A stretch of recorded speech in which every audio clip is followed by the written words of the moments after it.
Giraffes can't dance.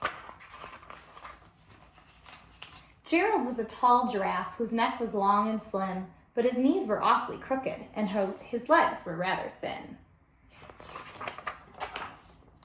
He was very good at standing still and munching shoots off trees, but when he tried to run around, he buckled at the knees. Now every year in Africa, they hold the jungle dance, where every single animal turns up to skip and prance.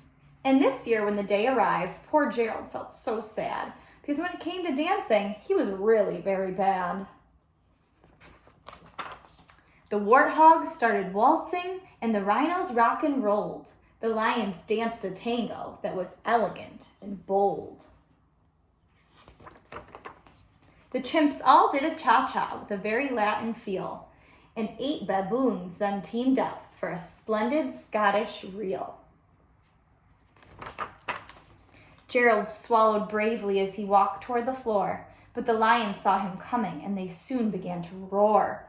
"Hey, look at clumsy Gerald," the animals all sneered. "Giraffes can't dance, you silly fool. Oh, Gerald, you're so weird." Gerald simply froze up. He was rooted to the spot. "They're right," he thought. "I'm useless. Oh, I feel like such a clot." So he crept off from the dance floor and he started walking home. He'd never felt so sad before, so sad and so alone.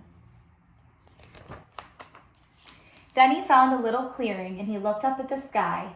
"The moon can be so beautiful," he whispered with a sigh. "Excuse me," coughed a cricket who'd seen Gerald earlier on, "but sometimes when you're different, you just need a different song." Listen to the swaying grass and listen to the trees.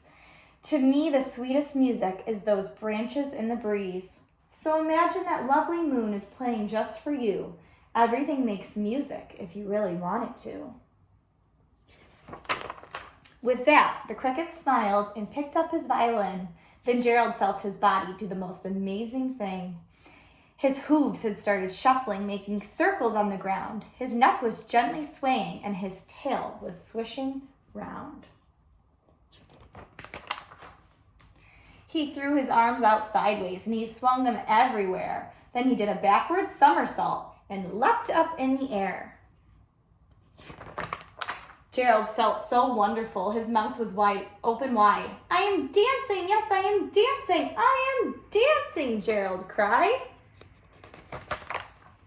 Then, one by one, each animal who'd been there at the dance arrived while Gerald boogied on and watched him, quite entranced.